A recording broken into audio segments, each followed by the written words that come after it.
भारत की पनडुब्बी युद्ध क्षमता को एक नए स्तर पर ले जाने वाली ये तकनीक डीआरडीओ द्वारा विकसित एक्स्ता हैवीवेट टॉर्पीडो, जिसे इलेक्ट्रिक हैवीवेट टॉर्पीडो अर्थात EHWT भी कहा जाता है, अब पूरी तरह स्वायत्त होमिंग रिसीवर्स के साथ आने वाली है। इसका मतलब ये है कि भविष्य में टॉर्पीडो लॉन्च होते ही अपने लक्ष्य को खुद खोजेगा, खुद पहचानेगा और खुद ही ट्रैक करके मार गिराएगा।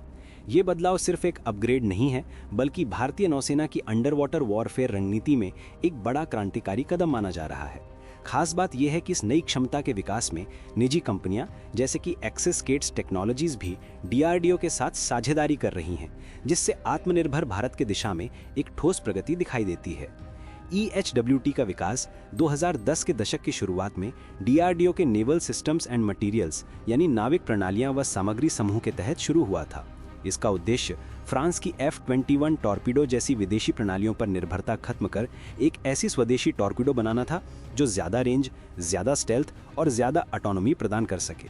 2023 तक इसके उन्नत समुद्री परीक्षण शुरू हो चुके थे और अब ये कलवरी क्लास की भारतीय पनडुब्बियों के साथ इंटीग्रेशन की दिशा में तेजी से आगे बढ़ रहा है। इस टॉर्पीडो की सबसे बड़ी ताकत इसका ब्रशलेस डीसी इलेक्ट्रिक मोटर यानी और high energy density silver zinc battery प्रणाली है, जो इससे 40 नॉट की तेज रफ्तार और 40 किलोमीटर से अधिक की रेंज प्रदान करती है। भविष्य के संस्करणों में ये रेंज 50 किलोमीटर से अधिक और ऑपरेशनल गहराई लगभग 800 मीटर तक बढ़ाई जा रही है। ये पूरी तरह इलेक्ट्रिक होने की वजह से पारंपरिक वेट हीटर टॉर्पीडो की तुलना में लगभग साइलेंट चलती है, जिससे दुश्मन की पनडुब्बियों, खासकर अत्यधिक शांत तरह से चलने वाली परमाणु पनडुब्बियों के खिलाफ ये एक बेहद प्रभावी हथियार साबित होती है। अब तक इसकी गाइडेंस वायर कमांड यानी तार निर्देशन और एक्टिव और पैसिव एकॉस्टिक होमिंग का मिश्रण थी, लेकिन नया होमिंग रिसीवर इस प्रणाली को पूरी तरह स्वायत्त बनाता है। डीआरडीओ के एक स्रोत ने जुलाई 2025 में बताया था कि पोस्ट लॉन्च ये टॉर्पीडो समुद्र के भीतर मौजूद शोर, डिकॉय और अवांछित संकेतों को फिल्टर करके असली खतरे को पहचान लेगा।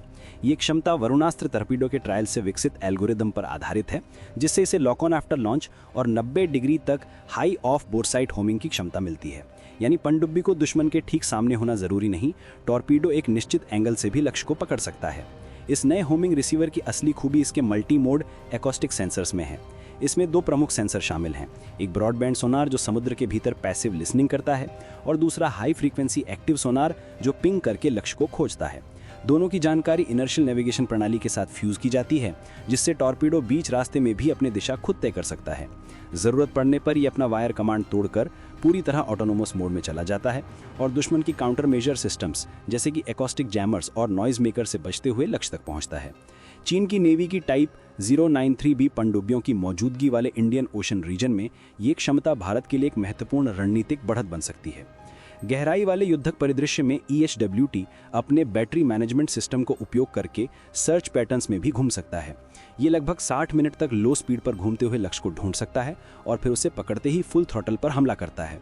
ये क्षमता डीप स्ट्राइक टॉर्पीडो मिशन के लिए बेहद महत्वपूर्ण है, क्योंकि आधुनिक पनडुब्बियां बहुत कम शोर पैदा करती हैं और उनके खिलाफ ज़्यादा स्मार्ट सेंसर, ज़्यादा स्मार्ट एकॉस्टिक प्रोसेसिंग और ज़्यादा इंड्योरेंस वाली प्रणालियों की आवश्यकता होती है। भारत में इस तरह की भारी भार वाली इलेक्ट्रिक टॉर्पीडो तकनीक के विकास का दूसरा बड़ा महत्व ये है। इसके जरिए नौसेना अपने सभी भविष्य के प्रोजेक्ट्स में इंपोर्टेड हेवी टॉर्पीडो पर निर्भरता लगभग खत्म कर सकेगी।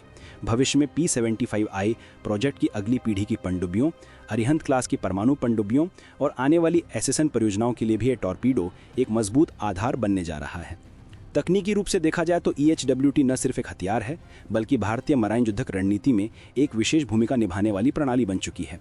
आने वाले समय में refined battery modules, upgraded propulsion और हाइड्रोडायनेमिक सुधार इसे और भी लंबी रेंज, ज़्यादा गहराई और ज़्यादा स्टेल्थ प्रदान करेंगे। भारतीय नौसेना के बढ़ते ऑपरेशनल फ्रंट और हिंद प्रशांत क्षेत्र में बदलती शक्ति संतुलन स्थितियों के बीच ये टॉर्पीडो भारतीय समुद्री शक्ति का एक महत्वपूर्ण स्तंभ बनकर उभरेगा।